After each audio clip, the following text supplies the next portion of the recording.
अस्सलाम वालेकुम नाज़रीन, आप देख रहे हैं central news 11 YouTube digital channel. मैं इस वक्त मौजूद हूँ लियाकताबाद और ये जो प्लाट आप देख रहे हैं ये 6/455। ये प्लाट विरसाओं का प्लाट था और इस प्लाट के हवाले से जो मुख्तलिफ विरसा हैं वो अलग जो है वो बयानात देते हैं और जो एक और इस प्लाट के मालिक होने का दावा करता है वो अलग जो है वो बयान देता है। अच्छा, हमें इससे कोई ताल्लुक नहीं है। असल में जो मनाजिर आप देख रहे हैं ये उसी प्लाट से निकला हुआ गटर का गलीज तरीन गंदा पानी है। मेरे आप पैर देख सकते हैं, ये कीचड़ के अंदर से मैं होता हुआ जा रहा हूँ और कोई ऐसी जगह नहीं है जिससे मुझे जाने के लिए बआसानी स्पेस मिले। और यहाँ जो ख़वातीन रहती हैं इस गली में, बुज़ुर्ग रहते हैं, नमाजी जाते आते हैं वो तो है ही, लेकिन इस गली से और भी लोग जो है वो पैदल भी गुजरते हैं, गाड़ियाँ भी गुजरती हैं। अच्छा, ये पानी अभी से नहीं है, ये गुज़िश्ता तकरीबन 6 या 7 माह से ये पानी निकल रहा है। ये प्लाट जो लिया गया था कोर्ट के ज़रिए लिया गया था। ज़ीशान मेमन नामी शख्स ने ये प्लाट लिया था और बकौल उसके कि मैंने ले लिया है, इसकी म्यूटेशन भी हो गई है और इसने प्लाट उसी टाइम फौरी तौर पे तुड़वा दिया था।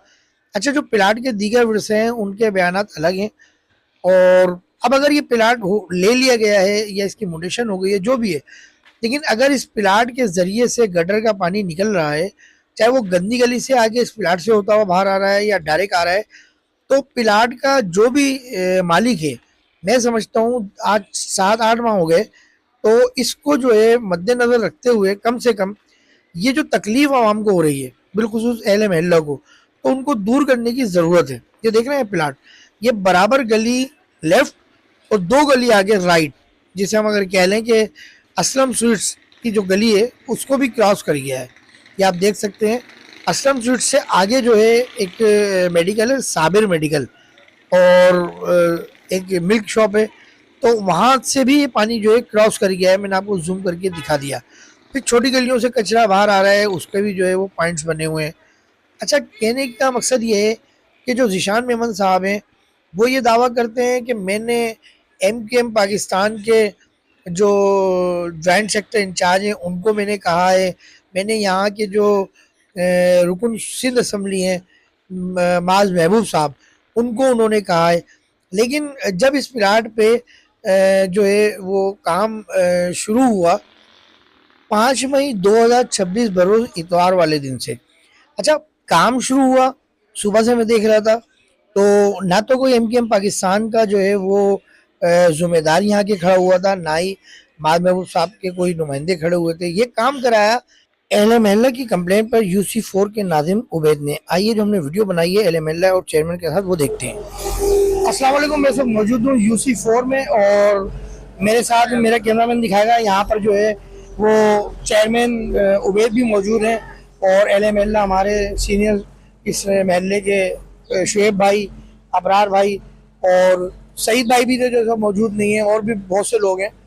तो पहले कैमरामैन मेरा दिखाएगा ये पानी, तो ये पानी यहाँ तक का नहीं है, ये पानी राइट पर जो है तकरीबन 2-3 गलियाँ आगे वहाँ पर भी निकला और इसी तरह लेफ्ट पे भी 2 गली आगे पानी निकला। अच्छा, ये प्लाट मेरा कैमरामैन दिखाएगा, ये प्लाट एक मुतनाज़ा प्लाट है जिसका कोर्ट मैटर है। अब कहा यह जाता है कि इसकी म्यूटेशन भी हो गई, सब कुछ हो गया, मालिक ये कहता है। अगर मालिक ये कहता है तो मैं समझता हूँ ये इंसानियत की सख्त तज़लील है कि ये 3 महीने से अहले महल्ला इतना परेशानी का शिकार है कि ये पानी गटर का नहीं है, ये पानी बाथरूमों का पानी है। यार, रमज़ान भी जिस तरह महल्ले ने गुजारा ये महल्ले वाले जानते हैं या जो यहाँ से गुजरता था वो जानते हैं। जिसका प्लाट था नीलामी के जरिए बिका, ये विरसाओं का प्लाट था, वो ये कहते हैं अभी हमारी कस्टडी में है। तो उनकी इंसानियत कहाँ थी कि ये 3 महीने से लोग अजियत का शिकार थे। फिलहाल इसके लिए सबसे पहले मैं कहूँगा कि शुएब भाई और इनके तमाम महल्ले वालों ने, साथियों ने बड़ी मेहनत करी। शुएब भाई मेरे साथ मौजूद है। शुएब भाई, ये सिलसिला कब से चल रहा है? इसको तकरीबन 4 महीने हो गए और इससे पिछले रमज़ान के अंदर हमें बहुत ज़्यादा प्रॉब्लम हुई थी, तो अपनी मदद आप हमने खुद करा था। अभी हमने उबैद भाई को कहा, उबैद भाई ने माशाल्लाह से फ़ौरन काम कराया है इसको ना, और अल्हम्दुलिल्लाह आज काम जो है ना वो ख़त्म हो चुकी है और अल्हम्दुलिल्लाह हम लोग आज जो है ना वो सुकून के अंदर आ गए अल्हम्दुलिल्लाह। अच्छा, प्लाट का जो दावा करता है कि ये प्लाट मेरा है, मुझे म्यूटेशन करा लिया, यानी कि आज तारीख है तकरीबन 5 मई है और वो ये दावा करता है 4 मई तक कि ये इसकी म्यूटेशन मेरे पास हो गई है, मेरे नाम हो गई है और कोर्ट में भी मेरा नाम हो गया। ये मैं तारीख इसलिए बता रहा हूँ, साल महीना इसलिए बता रहा हूँ ताकि रिकॉर्ड पर बात मौजूद रहे। तो आपने जो दावा करता है, मैं उसका नाम नहीं ले रहा, लेकिन उसने क्या आपके साथ कोई कॉपरेट किया या आपको ये गन साफ करने की यकीनदानी कराई? नहीं सर, मैं तकरीबन पिछले 4 महीने उनके पीछे पड़ा हुआ हूँ। फ़ोन पे भी बात हुई है और बहुत सारी जगहों पे मीटिंग भी हुई है। उन्होंने टालम टोली करी है, मतलब कोई खड़ा जवाब नहीं दिया कि आप मैं काम कराऊंगा। मतलब मुतमईन नहीं करा उन्होंने इस चीज़ को कि मैं काम कराऊंगा। अभी कुछ दिन पहले भी मुलाकात हुई थी हम लोगों की, तो उन्होंने भी उस पर भी ये कहा है कि अभी टाइम लगेगा, इसमें तकरीबन 8 से 10 दिन लगेंगे ये काम होने के अंदर। तो देखें, बकरीद करीब है, जानवर आएंगे, तो हमारे लिए प्रॉब्लम हो रही थी। अच्छा देखिए, मैं कहता हूँ कि आपके महल्ले में, आपके अंदर अगर इत्तेहाद हो, आप कम्युनिटी सिस्टम हो, तो कोई काम नामुमकिन नहीं है। तो अबरार मौजूद है, अबरार से भी मैं मुख्तसर कमेंट्स लूँगा कि अबरार ने क्या कोशिश की। ये बेचारा प्राइवेट भी काम करवाने की कोशिश कर रहा था, लेकिन फिर इन लोगों ने कहा कि हम इसको सरकारी सतह पर प्रेशर देते हैं, क्योंकि ज़ाहिर है गलत काम है, तो हम पैसे क्यों खर्च करें, और इसमें लाइनें आइनें डलने का भी काम है। अबरार, आप क्या कहोगे? मैं यही कहूँगा कि मुनीर भाई, हमसे जितनी एफर्ट्स थी, इस बिल्डर के पास हम गए, वहाँ हमने मीटिंग करी, लेकिन इन्होंने आजकल आजकल आजकल कहा। फिर थाने तक के बात पहुँची, वहाँ पर भी बैठ के यही बात हुई कि मैं कल आ जाऊँगा, मैं परसों आ जाऊँगा, लेकिन कोई मसले का हल नहीं निकल पाया। फिर खुद ही जो है हमने एक दो दफ़ा हमने खुद जो है ना महल्ले से पैसे जमा करके पानी को रोका, मीठी ईद पे भी हमने खुद पानी को रोका था। अब बात यह है कि कब तक के अपनी जेब से इंसान करेगा, कब तक के मोहल्ला पैसे देता रहेगा। तो इसलिए भाई हमें भी पार्टियों का सहारा लेना पड़ा, और इसकी वजह से जो है ना हम तकरीबन थोड़ा बहुत तो सुकून में आ गए। इंशाल्लाह ताला मजीद भी आ जाएंगे सुकून में। बाकी यही है कि आप अगर अपनी ज़ात से किसी को तकलीफ दोगे, फिर बाद में आपको भी तकलीफें झेलनी पड़ेंगी। भाई बात ये है सीधी। बहुत शुक्रिया। अच्छा, यूसी चेयरमैन उबैद मेरे साथ मौजूद हैं, इसी महल्ले के हैं और 2 गली आगे इनकी रहाइश है माशाल्लाह। और बहुत मेहनत कश ये लड़का है बेचारा। ये मैंने इसको हमेशा इसको एक्टिव देखा है। मैं सहाफ़त की नज़रिए से बात नहीं कर रहा, मैं इंसानियत की नज़र से सारी बातें कर रहा हूँ। मेरी इस गली में भी रहाइश है, लेकिन मैंने कभी इसकी वीडियो नहीं चलाई, क्योंकि लोग ये समझेंगे शायद बिल्डर को हम ब्लैकमेल करना चाह रहे हैं, जबकि ऐसी बात नहीं थी। अब हम बात करेंगे शुएब भाई से कि शुएब भाई को मैं देख रहा हूँ खुद कि सुबह से मौजूद है। उबैद भाई, सॉरी, उबैद भाई नाम है यूसी चेयरमैन, ये सुबह से यहाँ मौजूद हैं। बिस्मिल्लाहिर्रहमानिर्रहीम। असल में ये मामला जो है ना, वो प्लाट यहाँ टूटा हुआ है और प्लाट से पानी ओवरफ्लो किया आ रहा था। और जिस तरह पहले बताया लोगों ने कि वहाँ बिल्डर से कई दफ़ा बात हुई और हमने जो है वो एफ़र्ट किए हैं। आज वाटर बोर्ड को लूप में लिया, अल्हम्दुलिल्लाह वाटर बोर्ड में ज़हीर भाई का बड़ा ताउन रहा कि उनकी लेबर यहाँ पर आई है। कल से इंशाल्लाह सॉलिड वेस्ट इस काम को करेगी। बुनियादी तौर पर हमारी हुकूमत से यही दरख्वास्त रहती है कि वाटर बोर्ड को, सॉलिड वेस्ट को अगर वो यूसी के अंडर में करें तो ये मसाइल इतने तवील ना हों।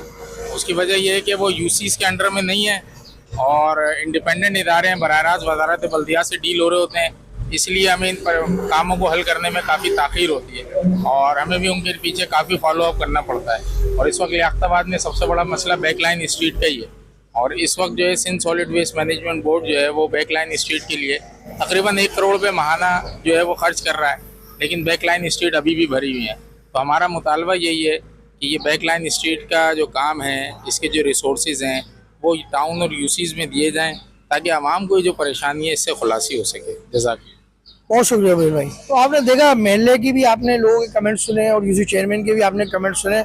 और यहाँ मैं ये कहता हूँ कि देखें, ये वो काम है कि अगर इंसान अपनी मदद आपके तहत करना चाहे तो सब कुछ कर सकते हैं। ये महल्ले की जो है वो एक कम्युनिटी सिस्टम था जिसकी बेस पे ये काम हुआ। नाज़रीन, आपने यूसी 4 के चेयरमैन उबैद और अहले महल्ला के कुछ लोगों की गुफ्तगू सुनी। हम बात मुख्तसर करते हैं और बात हकाइक पर मबनी ये है कि ये प्लाट का जो भी तनाज़ा है कोर्ट में चल रहा है या जो भी है, कम से कम जो मालिक है इसका, चाहे वो अभी वर्षाओं के पास है या वो अभी किसी बिल्डर के पास है, उसको ये चाहिए कि वो इंसानियत के लिहाज से जो है वो इस प्लाट से जो भी प्रॉब्लम क्रिएट हो रही है एल को, वो उसको दूर करे। अच्छा, दूसरी बात ये कि एल के मुताबिक जो यह प्लाट का जो मालिक अपने आप को दावा करता है, जिशान मेमन, वो एक बिल्डर है। और ज़ाहिर है लियाकताबाद में तो इस वक्त गैर कानूनी तामीरात पर जो है वो पाबंदी लगी हुई है। बहुत से लोग कहते हैं कि हम नक्शा पास करा के काम करा रहे हैं। देखिए, पहली बात तो ये, कोई भी बिल्डर नक्शे के तहत जो है वो काम नहीं करता, या कोई घर भी बनाएगा तो वो नक्शे के तहत नहीं बना सकता, क्योंकि कमरों के साइज, किचन, बाथरूम, बहुत से मसले मसाइल हैं। लेकिन अगर कोई रहाइश के लिए अपना घर भी बनाता है तो ये एक बड़ी कॉमन सेंस की बात है कि वो मटेरियल कहाँ उतरवाएगा, रेती, बजरी, करश, सरिया, उसने मोहल्ले में ही काम करना है। तो चाहे वो कोई ठेकेदार हो, या बिल्डर नुमा ठेकेदार हो, या घर बनाने वाला कोई शख्स हो, उसको ये चाहिए होता है कि वो एल एम से कंप्रोमाइज़ करके चलता है, एल एम को कोई शिकायत नहीं होने देता है, क्योंकि ज़ाहिर है एल एम के बगैर ये इतना बड़ा काम हो ही नहीं सकता, सवाल ही नहीं पैदा हो जाए। तो अगर इस प्लाट का मालिक ज़ीशान मेमन ही है हकीकत में, और वो इस पर तामीरात करना चाहता है, तो मैं समझता हूँ उसको मोहल्ले वालों के साथ जो है वो आजिज़ी के साथ पेश आना चाहिए, जो अल्लाह और उसके नबी का भी फरमान है। और किसी एजेंसी, किसी हसास इदारे का नाम लेकर अगर ज़ीशान मेमन कोई काम करना चाहेगा तो इदारे मौजूद हैं, और ऐसे लोगों के खिलाफ इदारे काम करते हैं। अस्सलाम वालेकुम।